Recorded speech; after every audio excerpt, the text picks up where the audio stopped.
સુરતમાં 6 વર્ષની બાળકી ઉપર દુષ્કર્મ આચરવાના કેસમાં 57 વર્ષીય આધેડની ધરપકડ। સરથાણા વિસ્તારમાં રહેતા એક વૃદ્ધ 11મી જાન્યુઆરીની સાંજે પોતાની પૌત્રી અને પૌત્રને ઘરની નીચે રમાડવા માટે લઈ ગયા હતા। આ દરમિયાન માસૂમ પૌત્ર રડવા લાગ્યો હતો, જેથી દાદા તેને ઘરે મૂકવા માટે જતા હતા।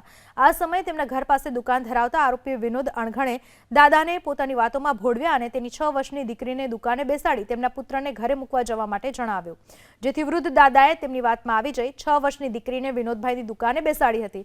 આ દરમિયાન આરોપી વિનોદે બાળકી ઉપર દુષ્કર્મ ગુજાર્યો હોવાનો આરોપ છે। સમગ્ર મામલે પરિવારને જાણ થતાં તેમણે ફરિયાદ નોંધાવી, જેના આધારે આરોપીની ધરપકડ કરવામાં આવી।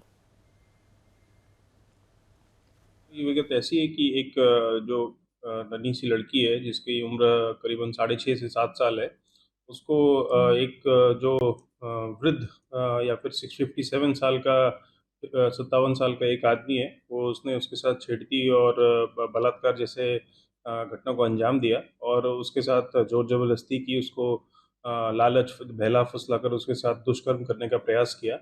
इसके तहत जैसे ही सरथाना पुलिस को ये हमें ये पता चला, उनके पेरेंट्स जब आए, वाली वारिस जब आए सरथाना पुलिस मथक में, तो सरथाना पुलिस ने तुरंत ही इसमें एक्शन लेके उस आदमी को अरेस्ट कर लिया है और उसमें हमने प्रॉपर फरियाद दाखिल करके उसको जुडिशियल कस्टडी में उनको भेजा है।